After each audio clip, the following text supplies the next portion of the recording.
Hey.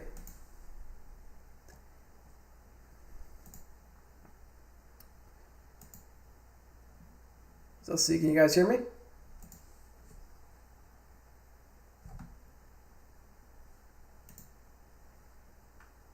Feel free to send a message to the Discord.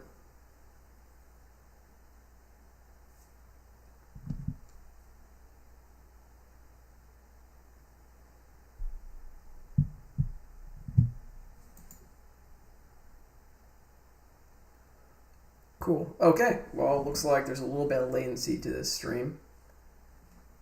But overall, looks like we're up and going. And I'll start now. Thanks, Josh. So, good evening. Before we get going, and just so I can get to know everyone here a little better, can you comment in Discord or IRC what security programs or tools you use or have tried to use on Linux? I'd like to read a few of them off. So I'll wait a minute.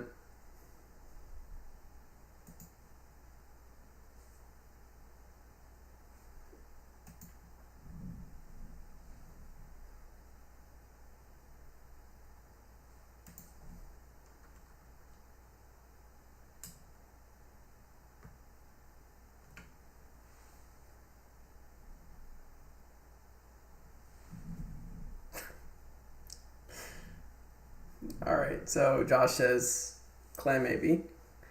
Yeah, I've actually used Clam AV on some enterprise servers that require AV. There are some compliance requirements that mandate that you have to have AV, and Clam AV is a pretty big go-to, especially because you can just install the package in repositories. Yep, SE Linux. Got it. We're going to briefly go over a little bit of SE Linux. Yeah, all right. Yeah, SE Linux policies. It's really more about the policies than it is than using it. Because there's so much to learn about SE Linux policies.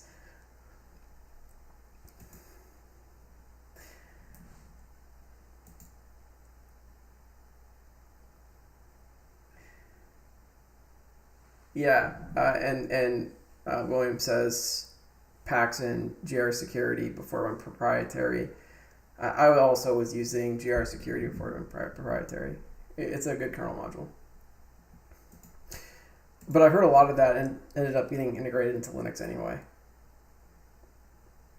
Just not the things that would break user space.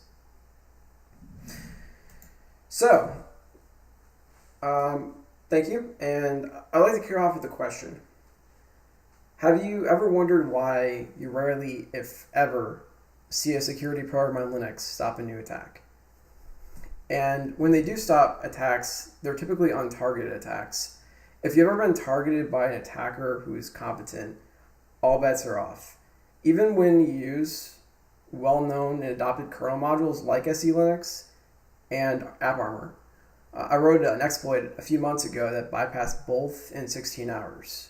So if you get nothing else out of my presentation, take a look at how you're securing your systems, because the only way to really do it is by limiting your surface. And the easiest way of doing that is Whitelist. Anyway, my name is Nathan Nye, and I work at a company where I've researched various ways of securing Linux systems for the past year. And sometimes we're contracted to hack into networks. I've never had a problem walking through a Linux network, despite how cutting edge the intrusion detection and prevention software is. The reality is most everything out there is designed for Windows. Even though 96% of the servers in the world run Linux. Linux unfortunately ends up being an afterthought or poorly designed. I'll give an example. So at my last job, there was some detection software we were evaluating, but we'll remain nameless. It's a big one, in fact, with a good reputation. So they gave us some free training, and I signed myself up. I couldn't wait to see the Linux client. They wouldn't show me the Linux client, so you know it has to be good. Eventually, through the free training, they gave me a copy of it, and I was allowed to set it up on a demo server. So I gave it a spin. The first thing I noticed was if you want to search running processes on the system, they have to end in .exe. So the server wasn't designed for Linux. Fine. So I turned to the client, and after turning on all 2 of the provided detection rules for Linux, I generated a package to run on the test system. One of the rules was it would detect the password file in Etsy being compressed with tar. The idea, I guess, being bad guy compresses a bunch of configuration files in Etsy and sends it off to one of their servers. Cool. So I did a baseline test. I compressed Etsy password with tar CVZF and nothing. I kept trying to trigger it for a solid 20 minutes.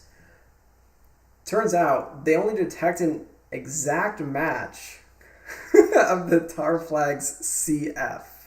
So you have to know their special combination of tar flags to try to get this to detect you. I'm sure their other detection rule was better, right? Well, the other policy was designed to detect a user escalating their privileges to root through a set user ID file. So I copied binsh to my home directory, and I gave it set UID root, and then I ran it. Nothing. Well, maybe it wants binsh itself to be set UID. No.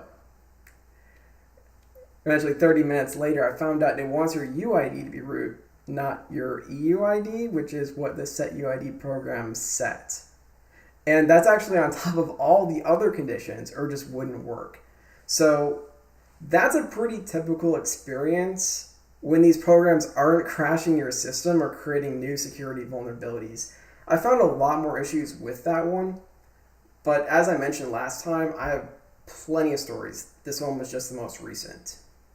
So let's focus on why these gaps in security are common. So here are a handful of warning signs that will tell you the software is broken, taken straight from their sites. Can anyone guess what the common denominator of all of these is? Just drop a message in Discord or IRC, and I'll wait another minute.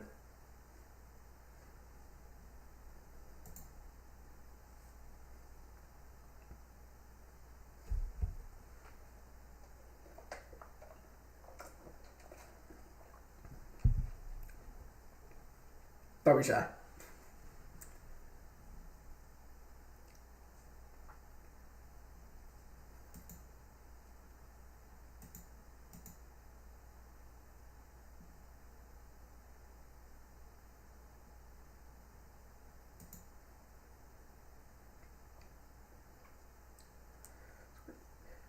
So Travis says signature based.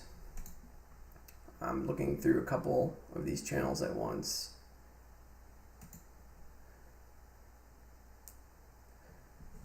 Signature based, close.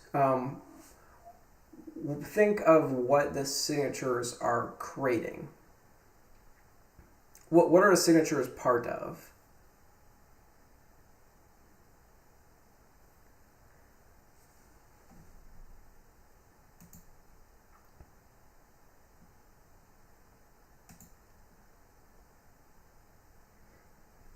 Also, if you're on YouTube, sorry if I can't quite see your messages. It seems my computer doesn't have enough juice to run a virtual machine and OBS, everything else at the same time. Known threats. Well, yeah, you guys are getting really close. What's in common between all 5 of these? Yeah, they are looking for patterns, and the patterns end up being part of a blacklist. So no matter how advanced they try to tell you their technology is, if it uses a blacklist, it's broken. Even heuristic-based blacklists, like those generated by machine learning, what they call AI technology, The software described in my story earlier was using a blacklist.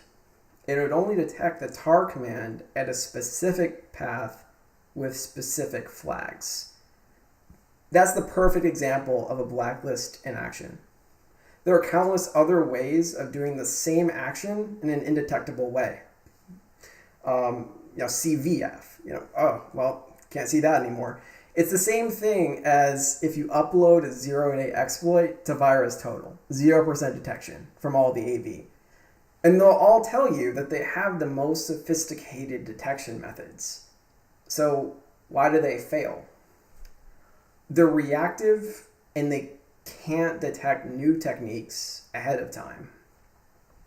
And as for zero configuration, it kind of trails off what I was saying earlier. It's just, this is not user-defined whitelist per se. It's trying to assume based on patterns or based on an existing blacklist of existing hashes what your appropriate threshold is, and it's just trying to be predictive, but it's at the end of the day it's just reactive. There's no way to detect, well, add another XOR to the file and then now it can't detect it. Even behavior based is trailing off of the heuristic based point. So when you use a blacklist, you give an attacker the ability to run almost anything in user space. Let's say you're running nothing on a new Debian server, but a blacklisting program. You give the attackers over 1.5 billion lines of code to find vulnerabilities in, between the kernel, the distro packages, and the distro patches. And there's also hardware vulnerabilities that we won't go into, but those apply too. And vulnerabilities in the blacklisting product itself that give elevated privileges, which I've found too. So when you're dealing with securing a system at this scale, finding all the vulnerabilities would be nice, but it's not possible. Even just skimming the code in your terminal 1 page a second without sleeping or eating would take 2 years, much less understanding all of it. So your best bet is to reduce the surface of what can be hit. By whitelisting ordinary programs, we can achieve about 99.7% reduction in the attack surface of user space alone. And when you consider the kernel and the hardware, it's even greater. So let's skip the theory and see it in action. Let's go ahead and connect here to this challenge server. It's a little smaller terminal. Let's try to blow it up a little bit. So I'm going to log into a generic Ubuntu server. You can too using these credentials. It's running WhiteBeam, which is a whitelist enforcement program. So let me just go ahead and connect.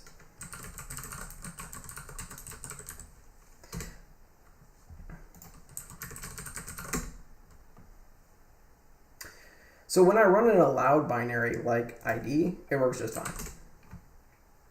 When I try to run something that isn't allowed, it gets blocked. In this example, whoami is not on the whitelist. I can authenticate to WhiteBeam and run whatever I want. So WhiteBeam auth, my very secret password.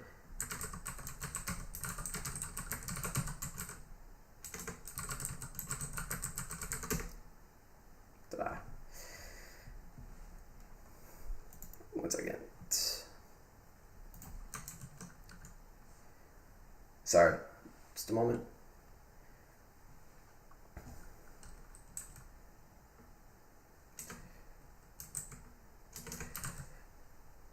Okay, sorry, I had to take a moment break. So I can authenticate the WhiteBeam and run whatever I want. The kernel is not doing anything here because we don't want it to. The kernel is a battle-tested piece of software hardened by years of attacks. Anything new in the kernel is a risk, stability-wise and security-wise. And if you run cloud containers like on AWS Fargate, you can't touch the kernel even if you wanted to. Almost 100% of the security software out there runs in the kernel, be it a kernel module like SE Linux or eBPF with uprobes. So they're inoperable within containers, and they only support very specific environments and architectures. The software I designed runs in user space, so it should run on anything, including your smart fridge. And it doesn't run in the kernel. It technically doesn't even need root. So there's no chance of gaining privileges from it. It hooks into user space by dynamically hooking the dynamic linker. Let me say that again. Dynamically hooking the dynamic linker. This has never been done before. And I'll show you what it looks like and just how powerful it is. So we're going to go ahead and list the hooks that are running on this system. Sorry if the video is a little bit small. Let's see if I can blow it up just a tiny bit. And I think I'll have to expand my window a little bit. So there you go.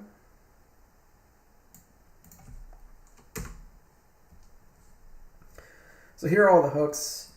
Fortunately, it's a little bit too wide for the screen to render the full table.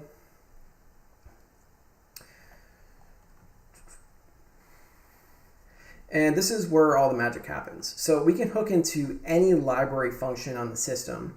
We can turn them on, we can turn them off, we can even add new hooks through pure SQL.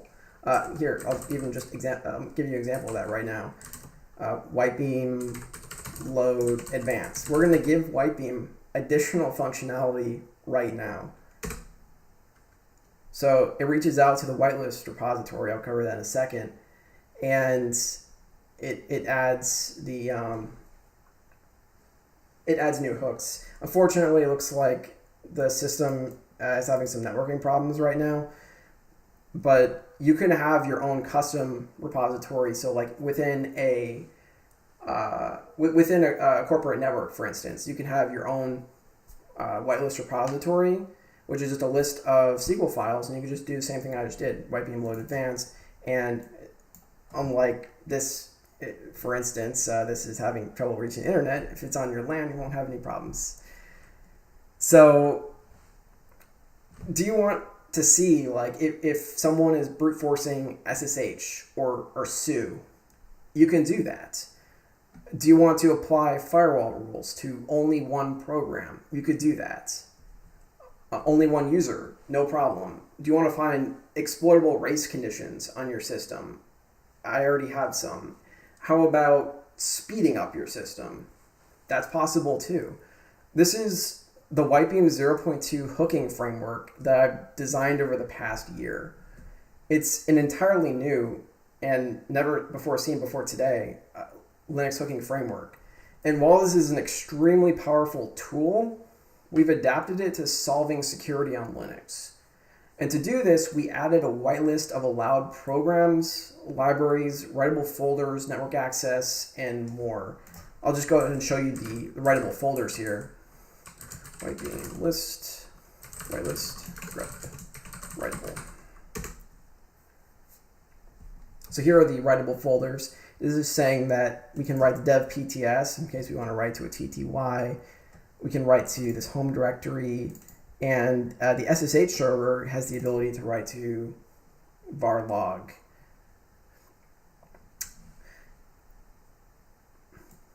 And you can add and remove programs from the whitelist manually like this. So I'm going to go ahead and add, for instance, who am I? We were trying that earlier.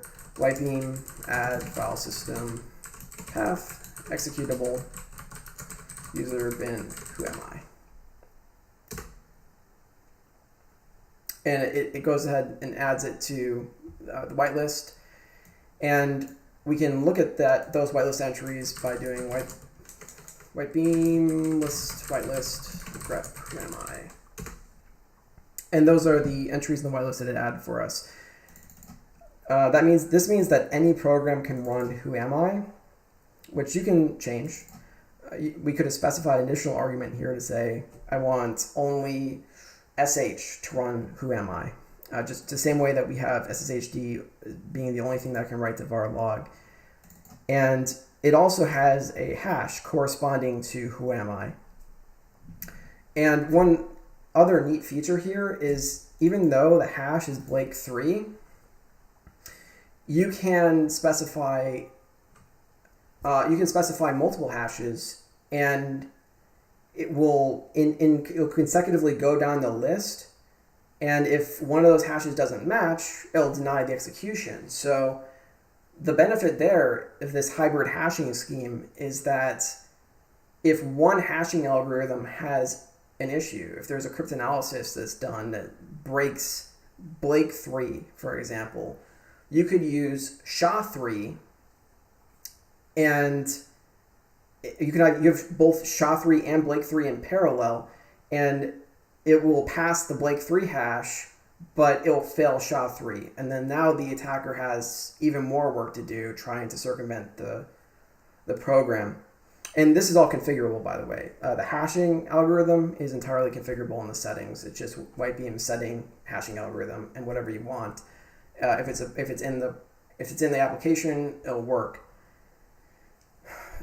And you can see what was done. So if we could always remove these entries of the whitelist, we could just do WhiteBeam remove 244. But I'll just show you, for example, I mean, I'll just show you that it works. So any new program should be able to run who am I. Ta-da. We're going to go ahead and implement refreshing, syncing the whitelist when there's a change. So you won't even have to run new programs. All the programs on the system will automatically be up to date with the latest whitelist. And notice you can't write to bash history because I haven't had that whitelisted. So you can look at the failed operations by doing WhiteBeam baseline. And here you can see every one of the things that tried to execute, tried to write to a folder from writing to root. See, that was just a second ago, right? Writing to bash history. We blocked it because it didn't have those capabilities. And these are just various programs that are trying to load their libraries. They're running new programs. If we're trying to run clear, it won't work because it's not whitelisted.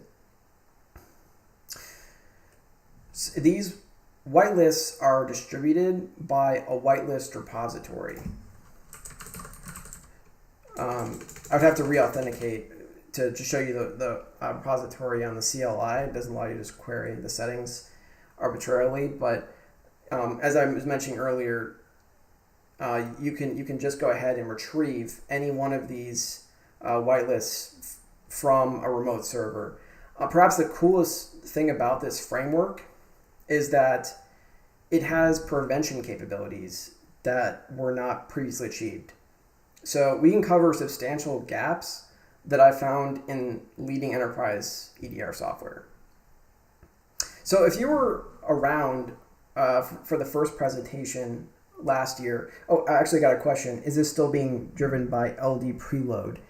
I'm going to go into it. I'm going to do a short overview of how it works on the next slide. And it partly yes and partly no. It had to use a new interface for all this to be possible. But for now, if you were at the last presentation, you'll remember that we tried to find a backdoor with a rootkit. Today we're going to try to do the opposite. If you were a hacker trying to backdoor this system, what would you do? And against conventional guidance, I'm going to paste every command I get into this terminal except for fork bombs. That's kind of counterproductive to backdooring the system. So just go ahead and send your commands to Discord, IRC, preferably not YouTube so my system doesn't crash. Just send a couple of commands and we'll try to backdoor the system while it has an enforcing whitelist.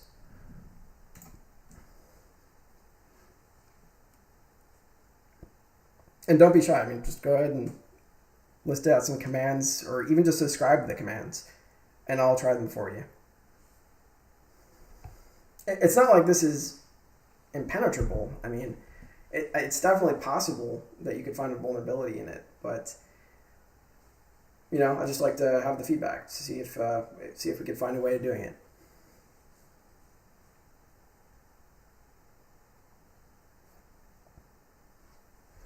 Yeah, so ls is whitelisted, so you can regularly do something like this, ls_law.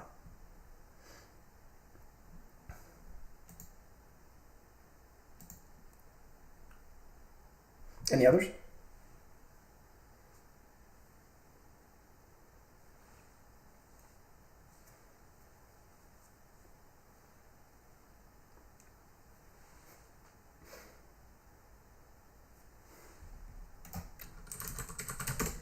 All right, when I did ls proc, believe me, this is a real system.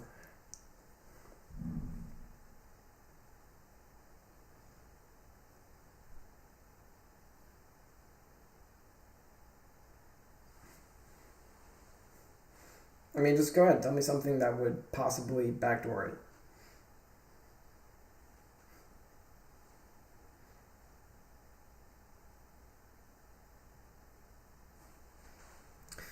Sure, so let's try to run GCC. Maybe we want to compile a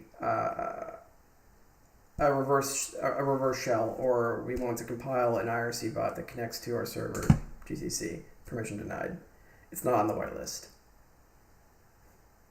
And actually, this is not too different from really old versions of Red Hat. Maybe even some versions of Red Hat today ship without a C compiler. And even like utilities to even set up a C compiler on the system. So if a hacker logged into the server, it's just like, how do I actually even run things on this? And you could do it, right? You could just copy in a static C compiler and make it work from scratch. But here it's not whitelisted. So even if we did have GCC, we couldn't run it.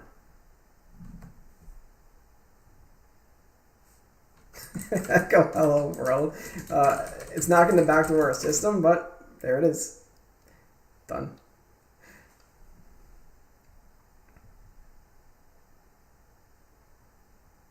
Honestly, like even pranks, like even if you were trying to trick someone that was already logged in,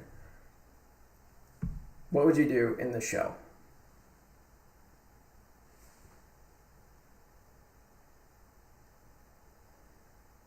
Yeah. So to Dan's point, minimum installs don't come with compiling tools by default. That's true, yes.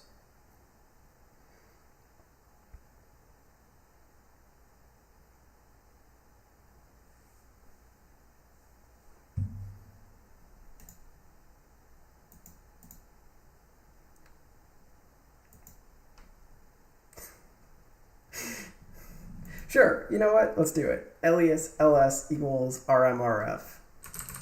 Now, aliases don't persist beyond the terminal that we're in.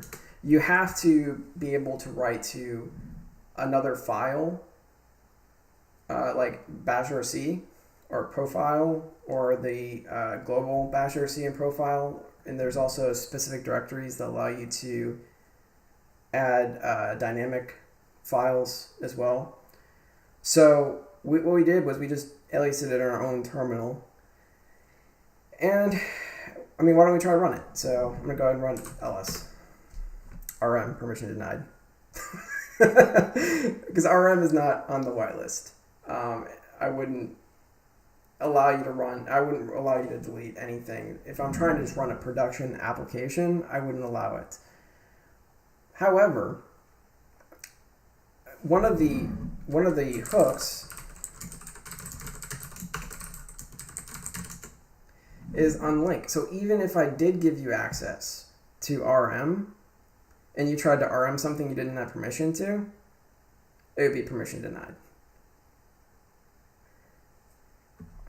Yeah, some cool ideas here. So I'm gonna get rid of our broken alias to ls just so we can look around here. Echo, Yeah, not a real key, but let's pretend. Out to SSH, authorize keys. So it ran echo just fine, but it would not write to root SSH authorized keys. Kind of weird to see root not being able to write to a directory under their own home directory. Funny enough, if I gave you access to write to root and I didn't have 2 wildcards behind it, you couldn't write to subdirectories of root. So you could write to root, but you can't write to root SSH. So there's some flexibility there. And yeah, okay, let's go ahead and try to copy RM to a different location, cp user bin rm to my current directory, and then bash rmrf. This will, again, try to run the global version of rm, and it's not running it in like command mode, which is probably what you want, if I had to guess. Correct me if I'm wrong, but you probably want something like that, and you want something like this, if I understand what you're trying to do correctly. So it couldn't run CP because that wasn't whitelisted, and we can get around that. We can get around that easily. So CP user bin rm out to, and remember, we can't write to our current directory. So we have to write to one of the whitelisted directories. So WhiteBeam list, whitelist, grep, writable. It has to be one of these directories. So I'm going to go ahead and see the temp cat user bin rm out to rm. Looks like the redirection kind of failed there. I don't know if that was a result of some of the aliasing we were doing earlier. BusyBox, not going to be whitelisted. Even I can guarantee you that's going to fail. Yeah.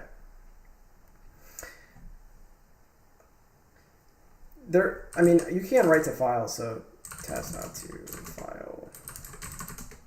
Oh, actually, we don't have a whitelisted. That's why it didn't work. The reason why we couldn't write the temp was because we don't have it whitelisted. My apologies. Yep, we can only write to, let's see here, run home Ubuntu. Let's go ahead and use home Ubuntu instead. Echo test out to file, and then now we have a file that we can write to. So cat user bin rm out to rm. Try to run rm, permission denied. And you would have to use your umask as well to create that file as executable, because otherwise it just creates it like that. And by the way, this is not being used globally, so we can't like overwrite that. It's just a setup directory. So you'd have to do something like umask 0 cat user bin rm out to rm executable. Oh, actually, it looks like umask won't apply to x. It'll just be to 666. So all the same, can't do it. Even if we were to chmod it, we still wouldn't be able to run it because WhiteBeam is detected. It's not supposed to be on the whitelist. And we'll just try a few more. So, and you can certainly try some more in your free time. I'll have the credentials at the end of the presentation as well. But cp my sshd, well, you won't be able to run this because cp is not on the whitelist. But I think what you're trying to say is overwrite a legitimate binary with your malicious binary, right? So let's try to do that. Let's try to overwrite sshd. So example out to sshd. Because sshd is in a folder that we do not have whitelisted permissions to write to, we can't write to it. So there's a whole bunch of clever ways that that you could probably try to attack this. But at the end of the day, most everything boils down to these library calls. And as long as we have them interposed, it's extremely difficult to bypass. There's most everything is covered under the essential whitelist, what I call the essential whitelist, which comes with WhiteBeam, and it's only about 50 or so hooks, but they're very effective at what they do. Getting a question right now, so I'll wait just a second before we move on to the next parts. So what if you had vulnerable software installed and it could run into a buffer overflow? Great question.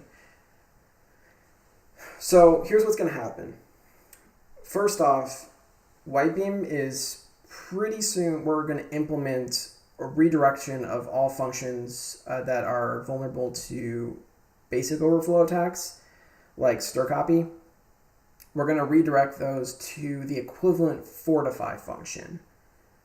And what that does is it does length checking on the target buffer, and it will validate, is this going to create a buffer overflow?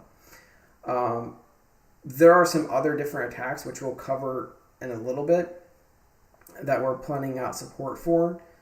But let's say, in theory, you're exploiting an attack that wasn't a trivial buffer overflow. Let's say you're using stir copy. Let's say you're not using stir copy. Let's say you're using a null pointer dereference, right? Something that wouldn't easily be prevented by redirecting it to a fortify function.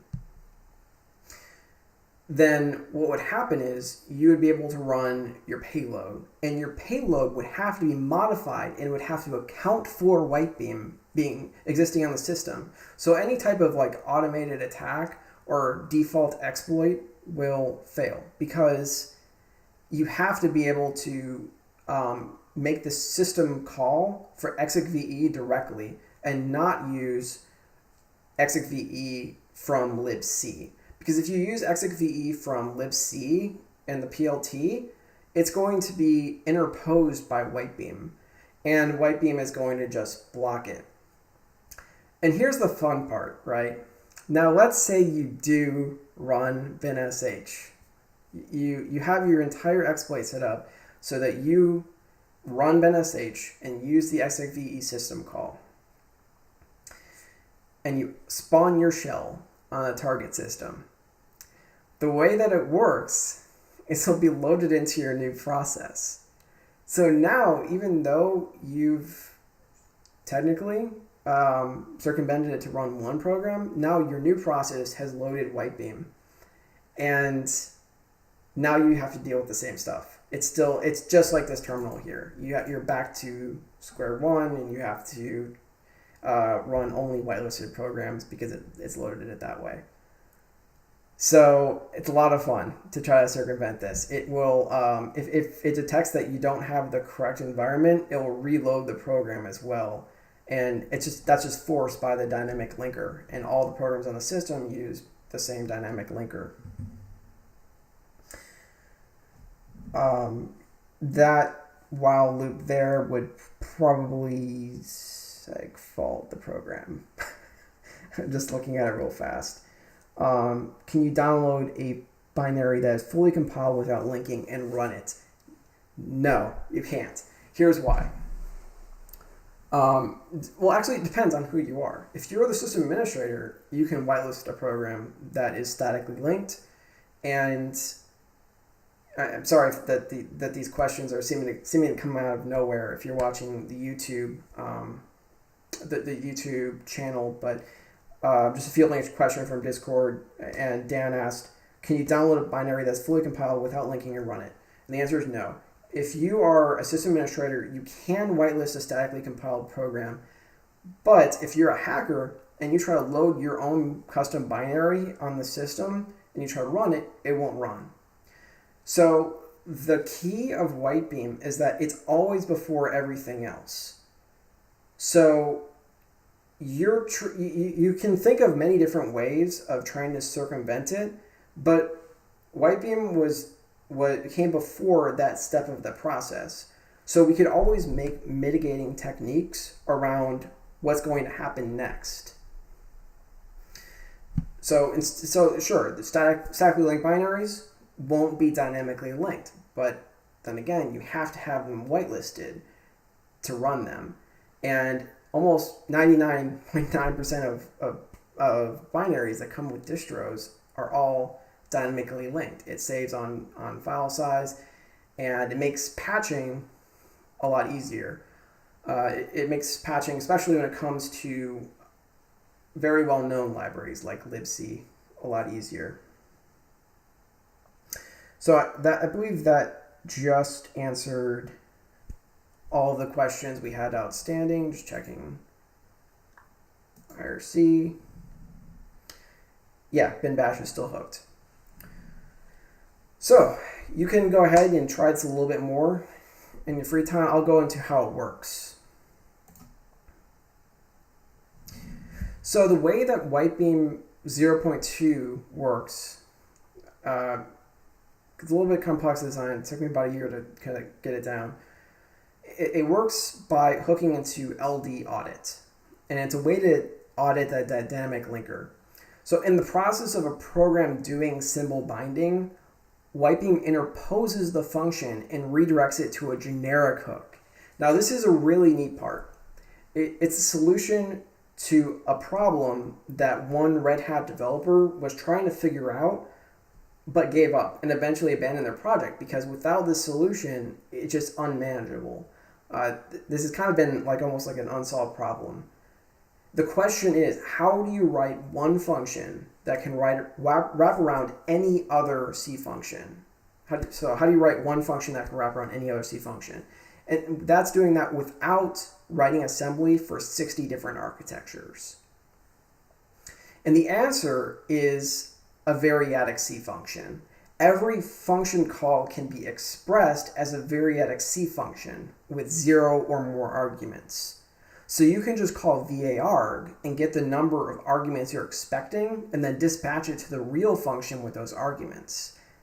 Now, we don't need to recompile our library when we wanted to do something different. What I was trying to demonstrate earlier when I was loading the advanced hooks, we didn't need to recompile WhiteBeam to do that. We can just automatically say, redirect this function to this function or log any arguments to this function. If you were to, for instance, see if, let me think here. If you're monitoring what SSL certificates a system is using, you can hook those functions and have them loaded without having to recompile the software. So the definitions of the hooks are pure SQL, and the actions it does in each hook is driven by SQL too. So I'm just going to read a little bit of commentary, a little bit of questions. So you're counting on bin bash to make a call to launch your ELF.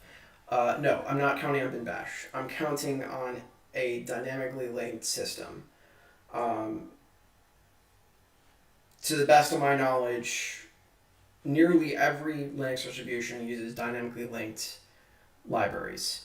And bin bash is just one of the programs that is dynamically linked on the system. Every program on the system will load the library that will result in the interposition. So hopefully that answers your question. Bring in a statically linked bin bash, run it, and then run another program that's also statically linked. Well, still predicated on whitelisting this statically linked bin bash. Like I said, there's many different ways you can circumvent it, but that's only after you've already executed code, arbitrary code. So yeah, it is kind of like a chicken and the egg. But a little bit more on the side of WhiteBeam is always the first one. So it's not a question of who's first. It's and because of that, that's why it's secure. So how do you get to run it? How do you get to run it for the first time in an environment that's already hooked and locked down? That's a really interesting question. So technically, you could conceive of this software being used offensively. Instead of to secure a system, you can use this exact software to hook into a system and obscure. And then it does become chicken egg because there's no way that WhiteBeam would be able to tell that a malicious rootkit was installed. But I mean, that's the case for any security software. There's no way you can detect whether or not there already has been a rootkit installed after the fact, unless you were to physically analyze the system. There's no way to do that virtually. For anything that you can think of to detect a malicious program has run, I could think of a countermeasure. I could think of a way to evade that detection. So very much like the halting problem. You never know whether or not the program is going to stop, and any condition you write to account for that, there could be a secondary condition or a tertiary condition that makes that check relevant. So yeah, we're kind of going into the weeds here, but hopefully that answers. Yeah, it depends. It depends on what tools you have available and what you can potentially exploit. Exactly what you said. So, sorry, let's go back to the slides. So yeah, the definitions are pure SQL, and the actions are driven by SQL too. And this is how the project is currently laid out. Oh, I'm sorry. I clicked that link. Actually, this link is going to be pretty helpful. You'll actually be able to see what our SQL looks like. So you can see some plan functions that we want to hook into. Here's a default whitelist on the system, which is the essential whitelist. I'm probably going to end up changing some of these to be more tree-like in nature rather than any program can execute or run these libraries. And here are the hooks. And there are the arguments required for those hooks. And that's what allows it to generate the function definitions without recompiling the program.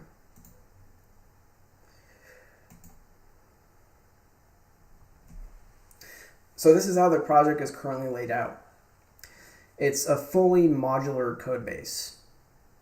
And you can see at the top level, we have application, installer, library, the three sections of the project that constitute components of it. And then everything else below it is separated into common things between platforms and then platform-specific things. And it really shines at the bottom of the directory tree. You can see at the very end here, I guess if you squint, actions and hashes.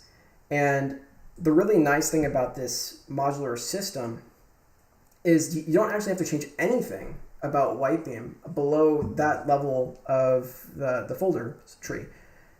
You'd only have to drop in a new file into that directory, and WhiteBeam will automatically recognize it and integrate it into the system. So, for instance, the hashing. There's four files here. 4 files here for hashes. We got Argon2 ID, we got Blake3, SHA-3, and different amounts of bits for SHA-3. But you could just drop in a new file there, like whirlpool.rs. Just in the same format, we have the other 3-4 files. And WhiteBeam, if you compile it, WhiteBeam will automatically recognize that as a new hashing format. And I'll show you what the modules look like. They're actually relatively simple. So let's use Blake3, for example. Blake3 is nice because it's fast, and it, to the best of our knowledge, is secure. And this is how big it is. It's only 20 lines of Rust, which I think I might be able to get down to less than that if we change the API a little bit. But still, it's very simple to do. All I did was I just changed this line here from the other hashes. I just changed this line here. I said Blake3 hasher new. If we were to go to SHA-3, I would just go to that same line. SHA-3 256 new. And that's as easy as it is. That's as easy as it is to add a new hashing algorithm and maybe even bring it up to date with the latest hashing algorithms or the most secure hashing algorithms. So it's a very modular system.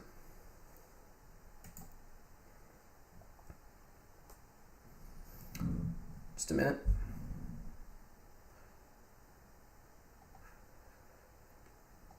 So, sorry. So looking forward, I'm going to plan out some more memory protection hooks in WhiteBeam. I'm more tightly integrating it to OS Query so that large companies can see what it's doing in a fleet. We'll just do the easy wins memory protection, like the fortify functions.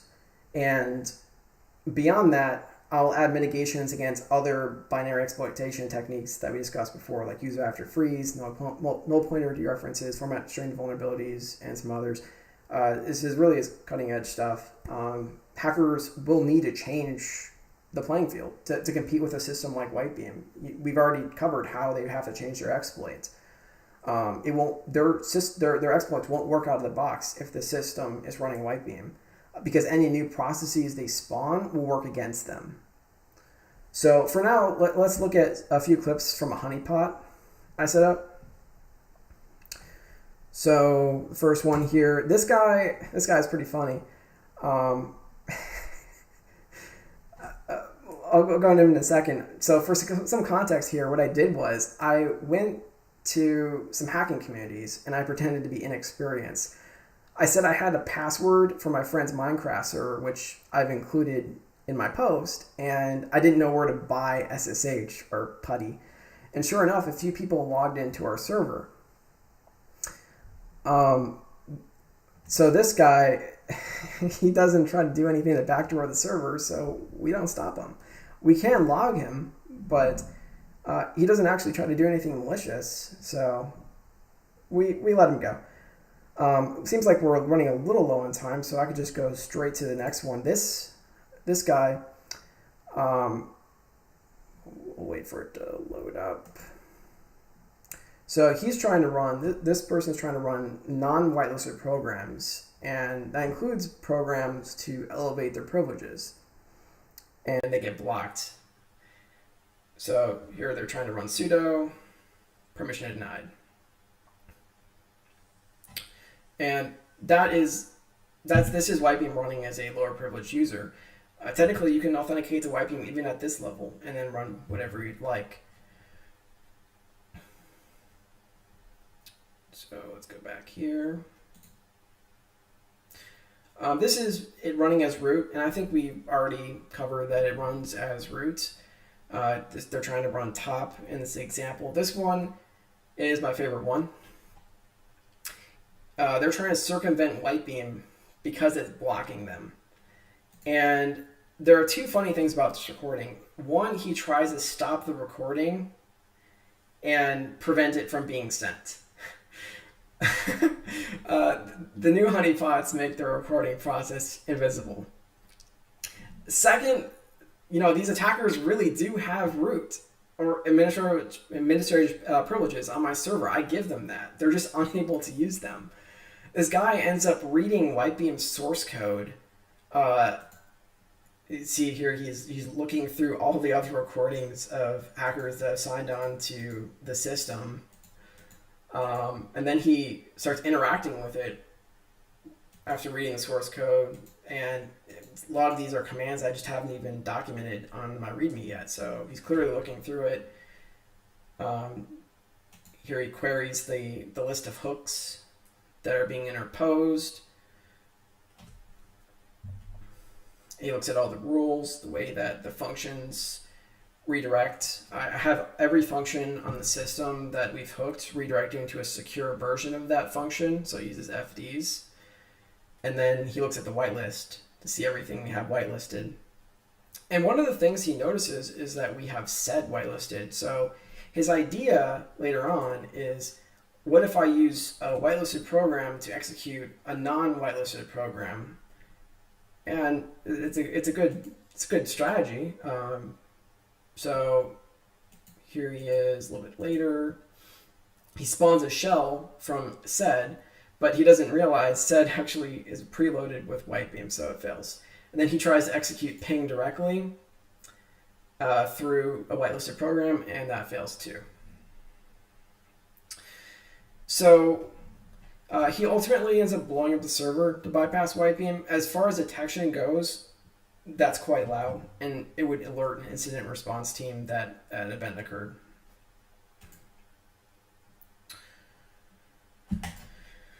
So, test my software or try to defeat it. Feel free to look over the source code on GitHub and give us a star if you'd like it. We have a significant bounty program, and the details are on the GitHub. If you're interested in using it where you work, let my company set up a demo environment for you. Or if you'd like to have your environment or EDR tested, we can do that too. We're only just now sharing it with a wider audience, and this is my first preview of it. So I hope you liked my presentation. I hope this was educational regarding whitelisting and Linux security. I'll do a brief Q&A from the Discord and the IRC, but in case this is all the time you had time for, I appreciate you coming out, and thank you to the Jacksonville Linux Users Group and the officers for having me.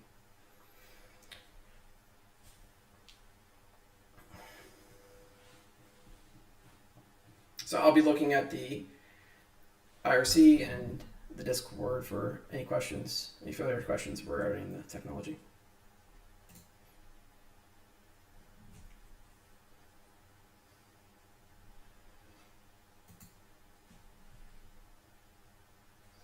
The license on the project is CC by NC. It used to be MIT, and we relicensed so that we could perhaps get more funding to distribute it further. We're having some trouble just using an MIT license, getting the visibility, and causing the change that we wanted to see. It's still a very small project, and it's hard to get it in front of places without enough funding. Down the road, I'm hoping to eventually relicense it. The backend database is SQLite. Just because you don't have to have a running daemon on the system, it's less overhead. I've been told that perhaps we could do some kind of ORM. My concern there is I don't want to cause too much overhead. I don't want every process on the system reaching out over the network to a remote database and pulling down the whitelist. It just has to be very thin and slim and not resource intensive, and that's why SQLite worked really well. SQLite's fast. SQLite's faster than the file system, so it's pretty much as performant as you can get, and it's really well tested security-wise. And SQLite is actually why it's going to work so well with OS Query, because OS Query, it's just one configuration file, and you can integrate straight to SQLite and see everything. So very easy integration to pretty much all these tools. Yeah, it's a great database. Does it still have the 5-minute grace period at boot time? Nope, gone. that was a security vulnerability. I didn't like having that in there, and we're just going to provide the whitelist, so you don't have to worry about that. For this system, all I had to do was WhiteBeam load base. And what that does is, let me just show you real fast.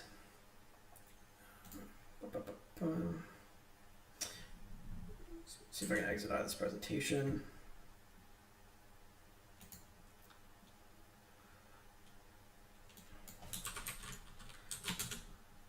So the reason why we had the 5-minute grace period originally was because there are a lot of things you generally have to add to the whitelist to get started.